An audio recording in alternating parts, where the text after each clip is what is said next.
Hey guys, Enigmatic Mr. L here, and welcome to a new series where I attempt to go through various Fire Emblem games, assigning each of the playable units hypothetical personal skills. So, going over the ground rules, I'm assuming little to no changes elsewhere in the base game. So, maps are still the same, arena still works the same, units still work the same outside of these personal skills. Think either a very faithful remake or just basically a ROM hack that adds these skills. I'm mostly focusing on what makes sense for the unit character wise, but especially in cases where it's difficult to come up with something, I'm also just thinking what would be practical for this unit to have. Certain skills might be unbalanced, but this is the same game that gives us both Sigurd and Arden right at the start, so make of that what you will. I'm not going to be talking about the substitute units, partially because it would have been difficult to come up with an additional skills for them, partially because I don't think a remake is going to include them if a remake happens at all, and partially because this video is long enough as is. Lastly, for Genealogy of the Holy War specifically, the name personal skills might need to be rebranded because there's personal skills and class skills in the game. For example, if Madir marries Ideen, he'll pass down Pursuit since it's a personal skill to Lester, whereas conversely, Jamka, even though he has Pursuit, it's a class skill, so he wouldn't pass it down to Lester if he married Ideen. Two ways I think you can do it. One is just keep the personal skills named as is, and then these skills I'm adding, call them something like unique skills. Or the other way to do it would be what I'm adding, call them personal skills, and then Madir's pursuit skill, call it a learned skill or something like that. With that out of the way, let's get on with the list. Starting with Sigurd, Momentum. Deals +3 damage if using full movement.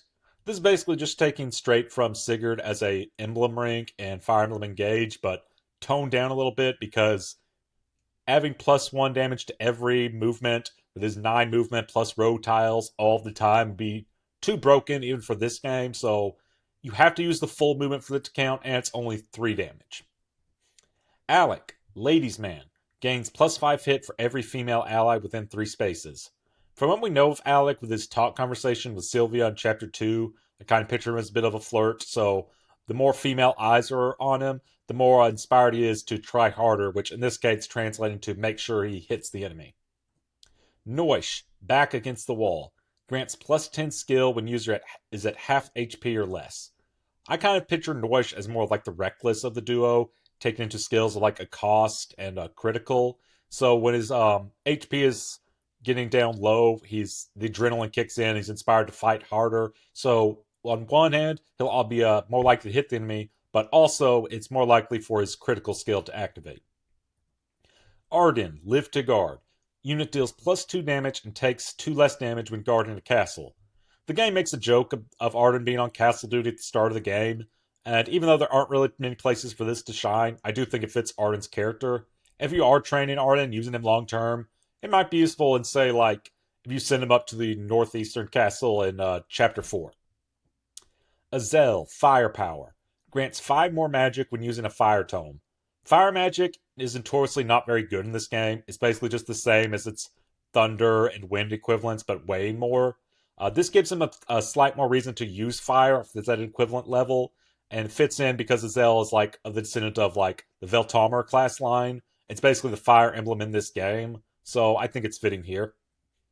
Lex, Straightforward. Both user and opponent are unaffected by terrain bonuses/penalties.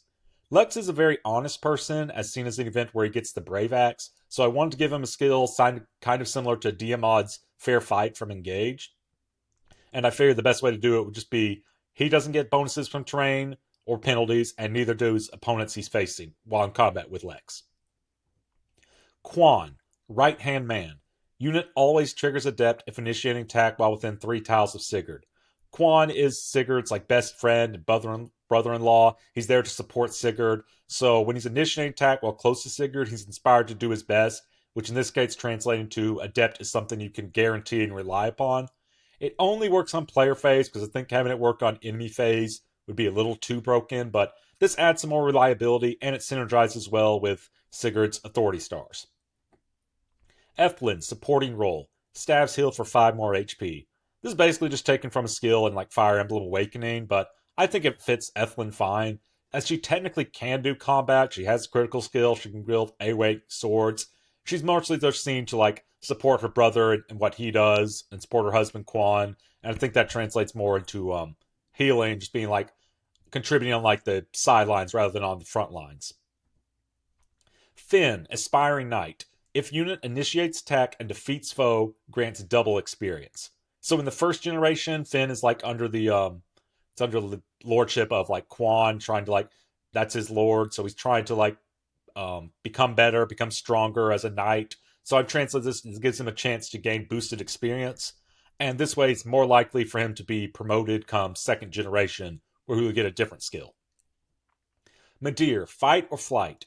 Grants plus 10 avoid if unit cannot counterattack. Madir might not be skilled enough with a bow to attack at close range, but I imagine over the years of training, he knows if they're close enough that he can't fight, he can at least, get out of the way. So this is useful here and there when enemies end up, attacking Madir with like a iron axe or a sword or something. Edain, Can't Fall Here. Grants plus 15 to avoid when at half HP or less. Edain has much to live for. She's trying to find her long-lost twin sister to grant upon her the holy weapon you fell. So I imagine when her HP starts getting low, it's like, no, I absolutely cannot die. This translates to increased avoid. Not as broken and powerful as Miracle, as it's stuck at 15, can't go higher than that. But it's not just limited to like the turn where your HP gets lowered, and the HP threshold is high. You don't have to get down to 10 HP or less. Do, Persuasion. Receives additional 2,000 gold when visiting villages. This kind of ties in with Du's bargain skill. I imagine him much like a price haggler sort of person. So I can just imagine him when he's visiting villages. It's like, hey, we went out of our way to rescue this village. We're fighting for a good cause. Sigurd's, fighting for liberation. We could really use all the help we can get, etc. And this kind of fits in with like his thief utilities role to get money. You have more reason to have Du go to villages as opposed to other units. Ira, Blade Master. Doubles kills on swords when defeating enemies. So I have to admit here, the YouTuber Casual Jacob made a video like this, giving personal skills to units, and I was inspired to make this video by that. I took Ira's skill from this, and I also was loosely inspired by Ira's children from that video. Everything else is my own. If it is similar to other videos on the internet, I either just came up with it coincidentally or subconsciously, I guess. But anyways, Ira, she receives the Brave Sword from an event in Chapter 3, but in more efficient playthroughs, you're much more likely to just immediately sell it off or give it to a mounted unit. This way you still have some sort of incentive to have your strong swords beat on Ira, so because instead of getting 1 star on a defeating enemy, you get 2. So at least for a while, there's some merit to having Ira wield the Brave Sword or a Silver Sword. Jamka, Forest Navigator. Unit ignores movement penalty for forest tiles. Jamka grew up in Verdain, very forest-heavy area, so I imagine he knows his way to get around it. I think this would be a funny skill to have as an introduction, because if the map was unchanged otherwise, Jamka's going to pull way far ahead of his troops and may make it much easier to recruit. Beyond Chapter 2, or Chapter 1, where you recruit him, it could come up, here and there, maybe like the forest terrain in Chapter 3 or so. Deirdre, Great Light. Doubles the range of all stabs. Deirdre's holy blood is like Naga, associated with light. Light is often associated with stabs and healing, so I think this seemed like a fitting skill to have. She can warp or use return on a unit that's 2 spaces away instead of 1. And more practically, doubling the range of silence means in Chapter 2, she's more likely to be able to silence that enemy unit wielding a sleep staff without getting in the range of the ballista. Holland, Gladiator. Grants plus 10 to hit and avoid when participating in the arena. This is what you know in Holland 4, just participating in the arena. I think this seems flavorful, and I think it kind of fits in universe well. It's just he has a bit of a home field advantage when fighting in the arena. Lachesis, Training Up. Unit receives 50% extra EXP when using stabs. I kind of imagine Lachesis, she's trying to reach the ideal of she can be strong enough to fight alongside Sigurd, strong enough to be somewhat comparable to her brother, and she's eager to get to that potential to promote. So this translates her to getting more XP when using stabs. And I think this will make Chapter 2 a little bit less tedious if you're trying to get her promoted by the start of Chapter 3. Lewin, Revolution. Unit deals plus 2 damage and takes 2 damage less when fighting an opponent guarding the castle. So basically the inverse of what I gave Arden. Lewin has a distrust of nobles thanks to his uncles. He's initially distrustful of Sigurd, and generally speaking, not always, but many units guarding the castle are high-ranking officials, so I think this fits well. Sylvia, Motivation. Grants +5 luck to 1 turn for those dance for. Pretty standard skill for dancers to have, just plus some minor stat boost when dancing for it, so I think this works well. Beowulf, Money Talks. Unit gains +5 hit and avoid for every 10,000 gold in inventory. Beowulf is inspired by money to fight. It's how you recruit him. He betrays his previous employer just for giving him 10,000. I imagine like the fatter, the thicker his wallet is, he's more inspired to try hard, make sure he's hitting the enemy, make sure, staff users don't have to cover him, like back him up. So I think this works well. Aranis, Oblivious. Unit ignores bonuses from enemy authority stars. Aranis is not the sharpest knife in the drawer, as seen when Chagall fairly easily tricks her into thinking Sigurd kidnapped Lewin. So how I imagine this skill working is while your other units are a bit terrified when they see that powerful enemy commander, like his subordinates, Aaron's just completely unfazed and doesn't register for her. Claude, Remain Calm. Unit ignores penalties for weapon triangle disadvantage. I imagine Claude is like this peaceful, calm, like serene priest type character. So he's unaffected, like when he sees that the opponent has like weapon triangle disadvantage against him, he's still able to hit his mark, he's still able to dodge as reliably as he would before. So regardless of whether he's using thunder, wind, or fire, he's not going to have to worry about severe weapon hit and avoid penalties. Tailtooth, Feeling Fine. Grants +5 to speed when at 90% HP or higher. From what little we know of Tailtooth's personality, she's energetic, lively, and that I think could translate well to speed, especially when she's at high HP.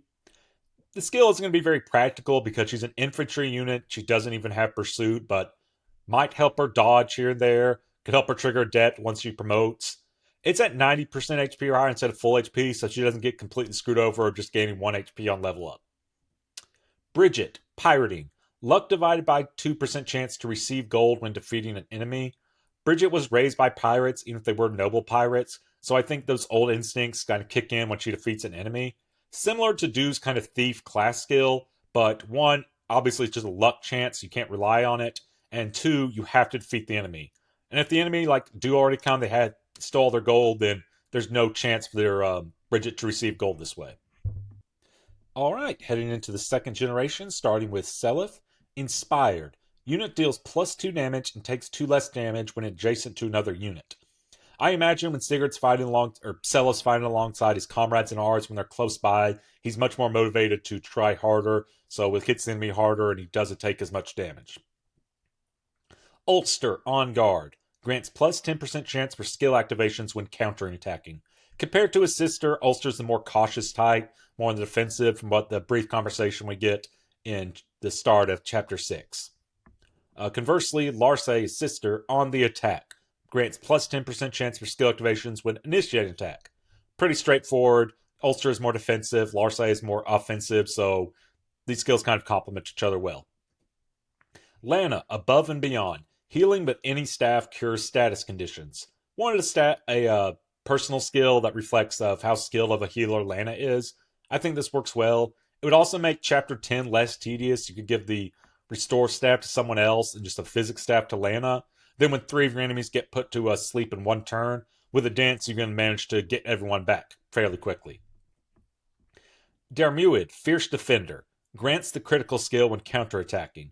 In Thracia 776, Dermuid is one of the 2 characters to be able to wield the Bayo sword, which grants both Vantage and Wrath, even though those skills can't stack in this game. So I kind of want this to reflect this way. Vantage is triggered on the enemy phase. Wrath is also triggered on the enemy phase, increased crit. So that's how I have it working here. Now the skill's going to be completely useless if Noish is his father or Lewin is his father, but those are pretty suboptimal pairings anyway. Lester, Hit and Run. Grants +10 hit if foe cannot counterattack. Doesn't really have much to do with Lester's character. Just think this fits well for a mounted unit wielding bows. Oifi, Sacred Duty. Grants strength and speed +5 when Self is at 50% HP or less.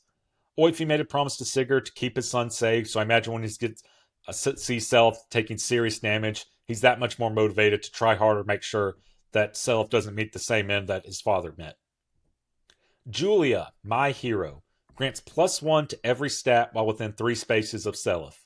Julia is known for like strong association and affiliation with Seliph, so I think this works well here, and it stacks well with Seliph's authority stars.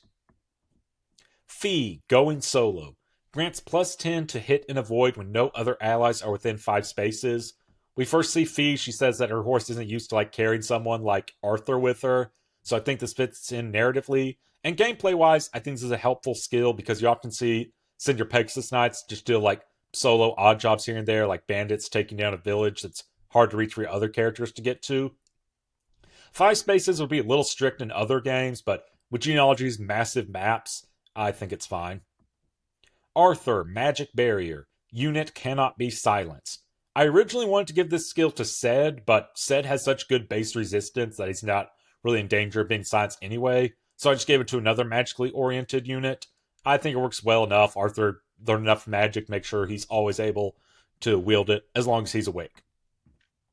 Yohalavir, Heavy Lifting. Unit takes no speed penalty from weapon weight. Yohalavir is generally seen as like a much inferior version compared to his brother, mainly just because he doesn't have a mount. So I wanted to give him like a really good skill to help make up for that. This is really going to help his evasion a lot, as he doesn't go into like negative avoid, and it would make him a good candidate for the pursuit ring. Johann, Unyielding, grants +5 to speed when at weapon triangle disadvantage. If you don't pass down the speed ring to one of your Gen 2 units, it actually ends up in Johann's inventory, so this is kind of a reference to that.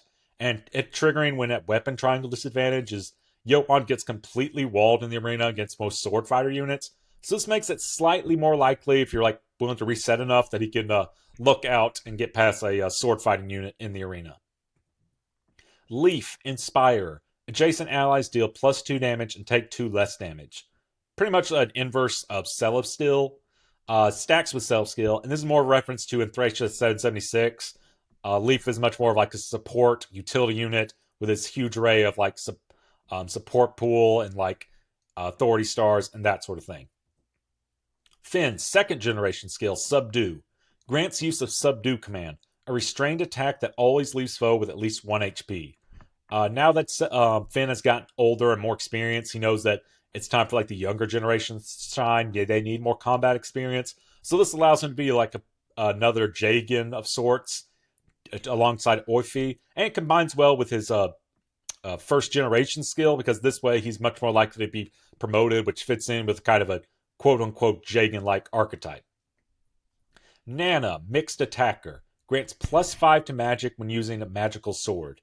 So Lachesis, her mother, is the one that gets her Earth Sword from her brother from event. And in Thracia 776, the Earth Sword is Nana's personal weapon. So I just kind of want to have something that ties into that. Shannon, Blade of Light, grants +10 to avoid against dark magic.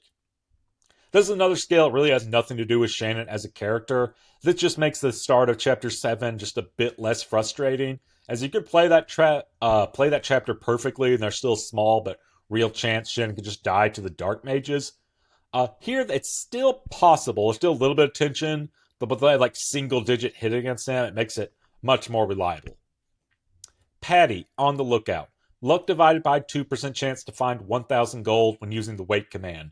Kind of fitting in with Patty's class as a thief and her mother as a pirate. She's just always on the lookout for gold or things that would be of a high resale value. So I think this skill kind of works well, synergizes well with her.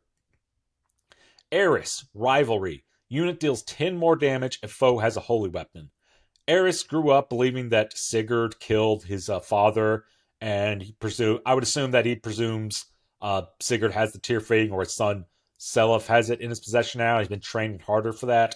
So when he sees someone else wielding like a massive holy weapon on par with him, he's much more motivated to fight harder. Lean, Rejuvenate. Male allies receive +4 to speed, skill, and luck for 1 turn when dance for. Basically just a better version of what the skill her mother gave, but it is somewhat balanced in the fact that it only works for male allies, and kind of fitting with Leanne and her mother's flirtatious nature. Tine, Raring to Go, grants +1 to movement when at 90% HP or higher. Similar skill to what her mother have.